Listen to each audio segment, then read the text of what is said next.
برایانی عزیزی ئامادە بوو خوشکانی بەڕێز السلام علیکم وڕەحمەت الله وبەرەکاتوه.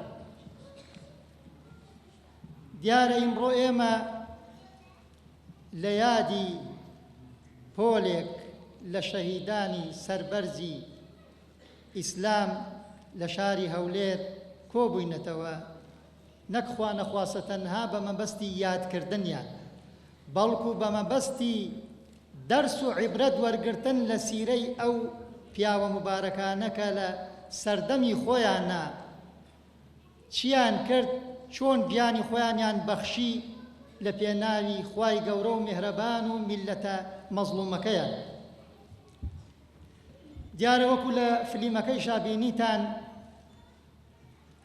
پێش شەهیدکردنی ئەم پۆلە شەهیدەیش کۆمەڵێکی تر شەهیدمان هەیە هەر لە شاری هەولێر، بەڵام ناویان نەهاتووە لەبەرەوەی کەوا ئەمڕۆ ڕۆژەکە ڕۆژی ئەم شەهیدانێ ئەگینا ئێمە کۆمەڵێکی تر شەهید هەر لە شارەکانی تر لە سلێمانی لە هەڵەبجە لە گەرمیان شەهیدمان بووە هەر لە زەمانەی بەعسە.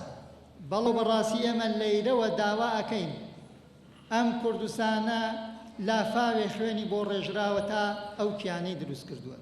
ناکرێت چەند حیزبێ ئاوا بە ئارەزوی خۆیان یاری بە مەسیری ئەو خەڵکە فەقیر و هەژارە بکەن، یاری بە مەسیری هەزارەها و دەیان هەزار و سەدان هەزار شەهید و کەم ئەندام و خەڵکی زیندان بکەن. لەبەرەوە با ئەمە زەنگێکی مەترسیدار بێ بۆ دەسەڵاتدارانی هەرێمی کوردستانیش بە خۆیان نابێنەوە چاکسازیەکی ڕیشەی دەست پێ بکەن، با زەرەریشی هەبێ بۆ خۆیان و بۆ هەوادارانی خۆیان، بەڵام ئەوە باشترە هەتا ئەو تۆزە مەشروعەتیشی کە ماویانە لە دەستی بدەن. لەوە زیاتر سەرتان نایەشێنم. وەسەلام عەلەیکم وڕەحمەت الله وبەرەکاتوه.